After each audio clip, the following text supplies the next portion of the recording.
Money, money, money.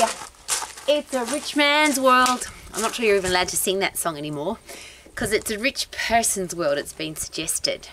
But here's a great question. What does financial freedom and financial security mean to you? And if you want to have them, because it's going to be different for everybody, would that be fair? Some people need $500 a week, some people need $5,000, some people need $50,000, and some people more. And I always use that as an example because what you want to do with your life, to me, is financial freedom if you have the money to do it. And depending on where you live and what your goals are, that will determine what kind of financial security or how much money you need to have coming into your life. So how much is that for you, and is it possible to do it? And one of the things that I'm here for every day, Romax is about being financially free, being financially secure, and if you want to, it's about being wealthy. And I learned a very long time ago that if you want to be wealthy, study wealth. If you want to be financially free, you should study everything to do with finances. And I've made lots of mistakes in my life, but I've also had some major financial successes. And here's one of the things that has made that possible, and I think one of the most important things. If you're scared of being successful, of course you never will be. So if you're scared of being wealthy, if you're the person that hears, oh, wealthy people are all horrible, or they're arrogant, or they're rude, or they're terrible people, and you're scared that if you become wealthy, people will talk like that about you, then very unlikely that you'll be wealthy, because it's created fear. And that's the big challenge. That's the word that I'm focusing on today. If you have fear about money in any way, shape or form, or if you have fear of investment, if you have fear of the process of becoming financially free, then it becomes a very complicated process. And I never use the word impossible, but I think that for you to be in a financial position that makes your life easier, you have to have a different headspace. And I'll rephrase that. Is it possible that wealthy people have a different headspace about money than poor people? Is it possible that wealthy people have a different understanding of money than people that don't have any money? So if you want to be financially free, what do you need to do? And there's lots of different avenues, of course. But here's one of the interesting things I love today, because there's bees and flies and it's just a magnificent, you'll hear the birds. And I feel like a billionaire today because I'm out in the fresh air and the sunshine. There's hawks flying in the sky. There's cows on the pasture. We even had a little bit of snow last week. I just love my life, which makes me feel very, very wealthy. And as I've gotten older, I've realised every single day even more, that happiness, of course, doesn't come from things.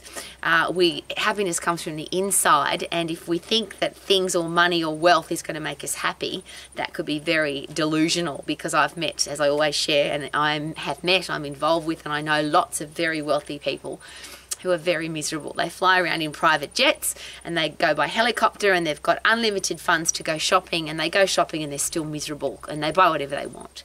I don't want to live my life like that. How about you? I want to be happy every day. I want to feel self-satisfied. I want to feel like my life is amazing. So could the first place to start be, what do I need? How much money do I need to make that happen? Because dreams don't come for free. If you want to go on a holiday, even if it's a camping holiday, you'll still need finances. If you want to build a home, you're going to need finances. If you want to do special things for the people in your family, for your children, you'll probably need finances. So how much do you need, and then how do you create that? And here's how you don't create it: by being scared of it. So I'll use an example. I was told, I was brought up in a family where my father had a healthy, wealthy headspace, and my mother was very, you could call her very stingy. And there's a reason for that. If you talk about rich dad, poor dad, both my parents went through the Second World War, but my dad came out of that horrible, devastating experience saying, I'm going to live my life to the max now, literally, because I've seen what it's like. He was in Auschwitz concentration camp, so you can understand that he wanted to live his life. He saw the worst of the worst, and he wanted to live the best of the best. My mother came through Germany in the Second World War with scarcity, and she's always been really scared of losing. So her headspace has always been about save, save, save. There hasn't been an abundance mentality, I'll put it that way. So I learnt the best of both from both of my parents. I learnt to want the best and to aim for the best, and to live life to the ultimate fullest experience from my father. But I also learned from my mother to be very clever about money and to work really hard, and money doesn't grow on trees and you only earn what you deserve. I learned that from my mother. If you don't work hard, you probably don't deserve it. In fact, I'll go a step further and say, do you really deserve it? If you haven't put the effort in, do you deserve it? So what do you want? And then what kind of effort do you have to put in? And then be excited about that rather than scared of it.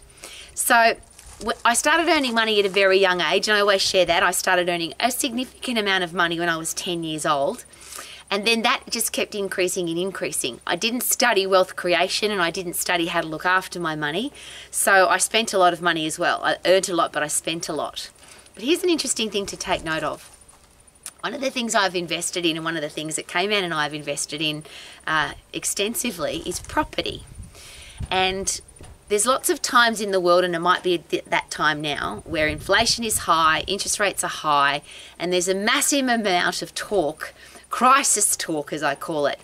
Everyone's scared of losing their home. They're scared of the inflation rates. They're scared of the interest rates. And one of the worst things for any economy is what we call consumer confidence.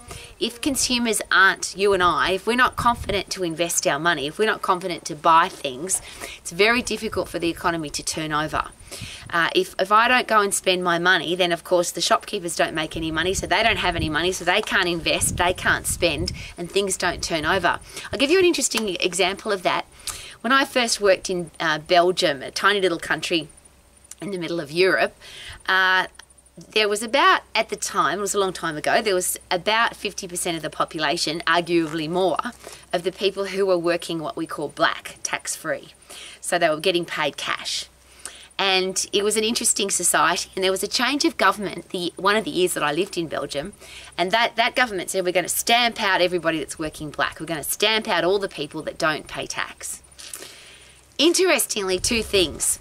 The country had a consumer tax, a GST, a goods and services tax. So every time you buy something, the government gets money anyway.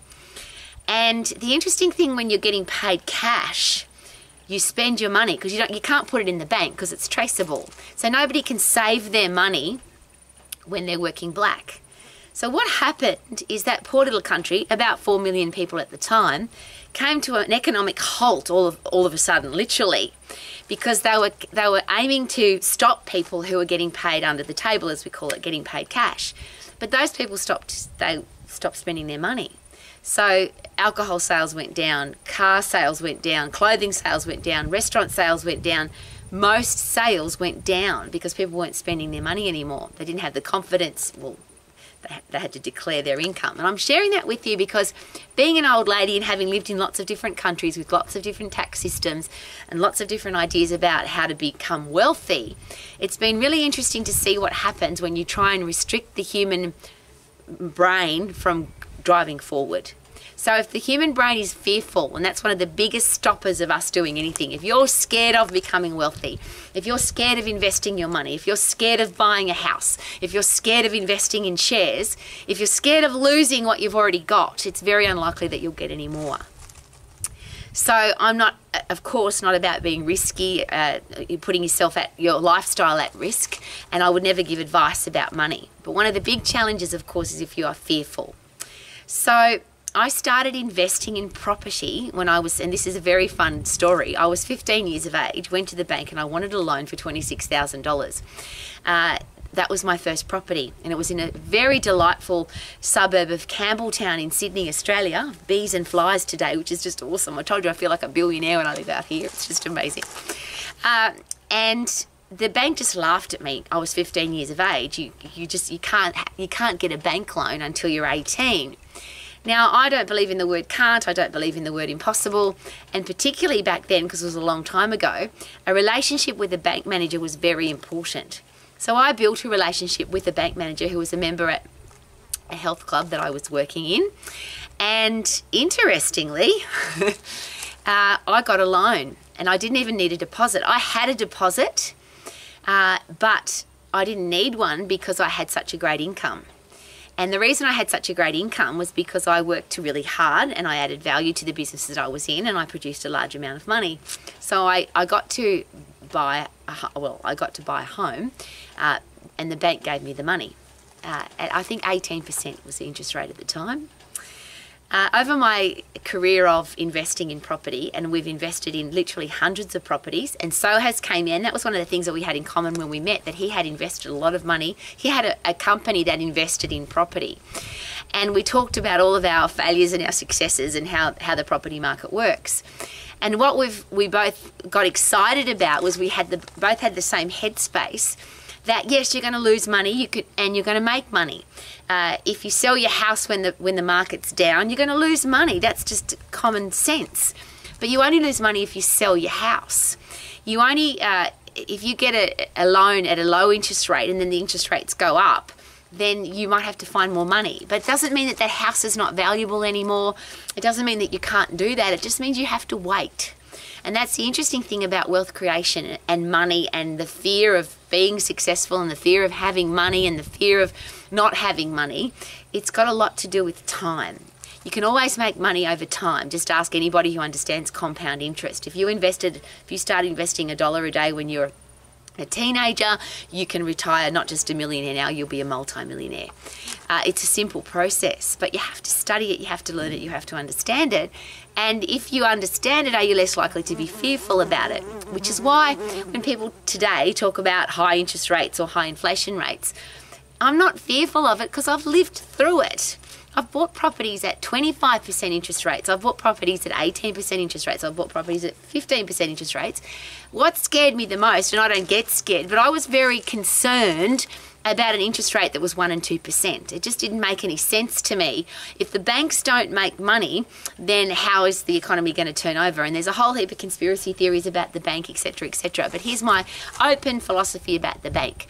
If you want to buy a property and the property's $1 million and you don't have $1 million, if you've got the right paperwork together and you've got the right headspace, you could get a loan for $1 million, which is why banks are awesome. If you've ever been in a position where you've waited for a loan from a financial institution or a bank and that loan came through and then you could go and buy the thing that you wanted, wasn't it exciting? So rather than bagging the banks, they're a business, they need to make money. Rather than being scared about the whole process, is it possible that if you learn and understand, then you'll make better decisions? Which is why, number one, I'm not fearful about high inflation rates and high interest rates. I don't like them, but I'm not scared of them because I understand that there's boom and bust. There's times when the interest rates are high and there's times when the interest rates are low. There's times when the housing market is high and there's times when the housing market is low. But the interesting thing with property investment, it's never hit the dust. The stock market occasionally gets into trouble, but again, you only lose money in the stock market if you sell your stocks and shares. You don't have to sell them when they're low. You just wait. It's called time. If you think you have to sell your house now, but you don't sell your house, you only lose money if you sell the house at a low amount if you sell it. If you don't sell it and you just wait, you might be very surprised what happens. So what do you want to do with your life? What are your goals and dreams? How much money do you need to fund those goals and dreams? And then work out the way to do it. Is it property? Is it stocks and shares? Could it be just work bloody hard and invest wisely? And I think that's the step in between. What do you want? This is an avenue to get it, whether it's stocks and shares or property or any other kind of investment. And probably the best investment of all, of course, is in your own business. Now, that's not advice, that's just an observation. Because when you have your own business, stocks and shares is investing in somebody else's business, yeah? And you're hoping that they're going to do the right thing. Well, I don't like to hope. I like to be in control of my money, and I like to be in control of what I can do with or not do with my money. The property market, you have some control over because you get to decide what you buy and what you sell and when you do that. But someone is still controlling a fair bit of that, the interest rates, inflation rates, the property market, the value of the property, etc. Just as a quick side note for that though, one thing I've noticed having bought and sold lots of properties is that somebody might tell you that your property is not worth that and you'll never get that. But if you find the right person and you present the property well, you'll get exactly the price that you want for it. And I share that with you very openly because that's happened to me so many times. I'll just give you a simple example. If I've got apartments on the Gold Coast in Australia is a classic example for this. They go up and down in price all the time. That's one of the most fluctuating markets, I think, in the world if you have a look at over a time frame. But if you buy a really inexpensive apartment, so it's in really bad shape, and you fix it up and you make it look pretty, which is what we've done, I don't just make it look pretty, I turn the whole thing into a white Eskimo igloo. So white carpets or white floors, white walls, white ceilings, white kitchen, white bathroom, white everything.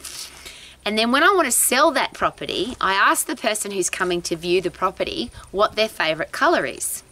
And I put all the accessories for that apartment in the colour that is their favourite. So if somebody says to me, and I'll give you a very fun example, one of the properties we sold, the lady's favourite colour was hot pink. So I got hot pink rugs, hot pink cushions, hot pink artwork, hot pink towels, the whole bit. And I didn't buy those things. I borrowed them from some kind of lifestyle store, some kind of interior housing design store. And the reason for that is that every time we sold a property, people they didn't just buy the property, they bought everything in the property. So the win-win was for the shop, because they sold all the cushions and the towels and the rugs and the everything. Anyway, here's a fun story. This hot pink gorgeous apartment, which was white, which now had pink carpet, pink towels, pink artwork, and some pink cushions on the lounges. This woman said to me, I want everything as it is, and was the first person that looked at the apartment. She said, I want to buy this apartment as is, don't change a thing. And I went into the bathroom, because in the bathroom was a hot pink towel, and I'd put it in there because in my gym bag I'd had a hot pink towel with Rowie written on it, and it looked like that bathroom corner and just needed a little bit extra. So I pulled the pink towel out of my gym bag, put it in the bathroom, and had my name on it. And she said, no, don't take that. I want to buy everything as it is. That towel looks perfect there. And I said, it's got my name on it. And she said, I don't care. I want to buy it. I'm sharing that with you because I'm sick of hearing it can't be done, it won't work, you can't do it, the property market's down, there's not enough buyers, there's not enough properties on the market, or there's too many properties on the market. All you've got to do is, housing's beautiful, because all you've got to do is find one person that wants to buy your one house. And if you create an experience for that one person, so if they like fresh bread, then you've got fresh bread baking in the oven when they come. If they like opera music, you've got that playing softly in the background. If they like puppy dogs, you put all the things in the house that would be puppy dog friendly. You customize your house to the buyer house, and you'll sell it at the price that you want, because a lot of people aren't controlled by money.